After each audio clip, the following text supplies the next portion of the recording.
people who believe that maybe Ian Smith was better than ZANU-PF leaders.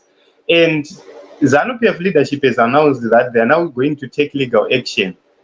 And this is Nick Mangwana. He says, Rhodesia romanticizers put on notice they are in the same group as Nazi glorifiers. This is what the government spokesperson has said. And we need to look at it and understand what does this statement from Nick Mangwana really mean for the people of the Republic of Zimbabwe. So this follows a statement from Pupuraito Garepi, who said we will propose tough legislation to deal with nostalgic roadies, black, white, or pink. The last vestiges of colonialism must be destroyed with the soonest. You can't celebrate the Holocaust in Germany or Israel. So it shall be. No celebration of colonialism in Zimbabwe. So we need to understand what does this mean. This is coming directly from ZANU-PF. This is a ZANU-PF legislator, Pupuraito Garepi, and also supported by the government spokesperson, Nick Mangwana. It's very important for us to understand this position and see, does the people of Zimbabwe support Ian Smith? Do they glorify Ian Smith? 100% no. I do not see any Zimbabwean glorifying Ian Smith. I do not see any Zimbabwean standing in solidarity with Ian Smith. I don't see it in such a way. What I see is that I see Zimbabweans who are terrified with the replica of Ian Smith.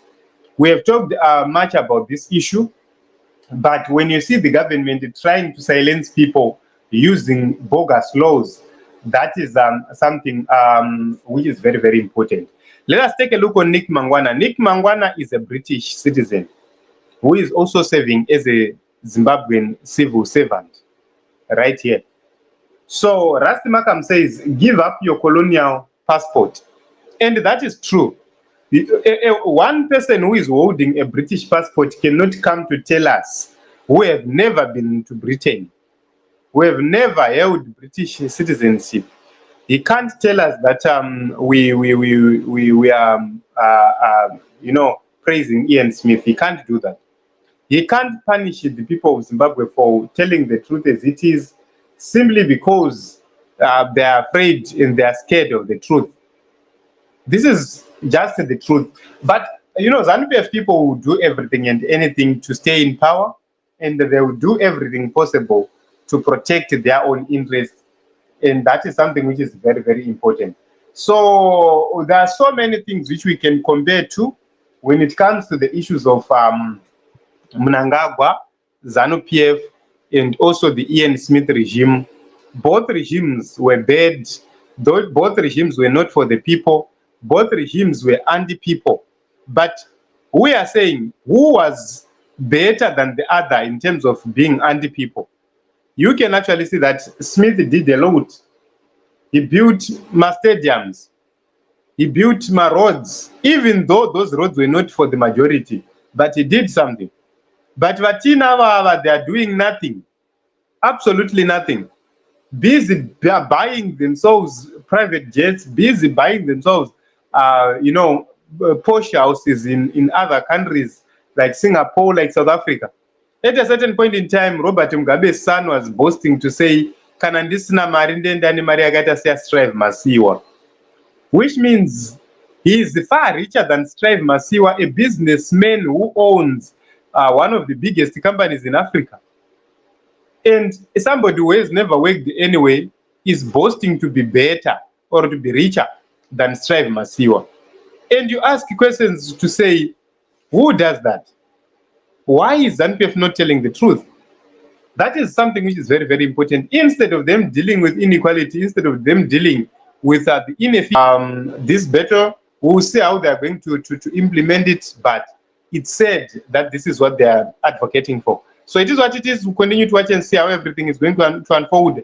But we still have a lot to do right in the nation of Zimbabwe, simply because of incompetence from ZANU-PF. 40 years of doing nothing. we can't even talk about development in Zimbabwe because Zimbabwe is in ruins. They will tell you about houses which are being built, number one, by corrupt people.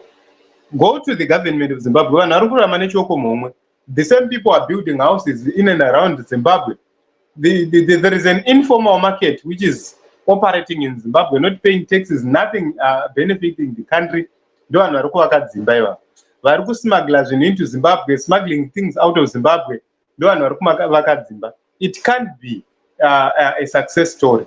A success story must be in the hospital, must be in the schools, must be in the public places.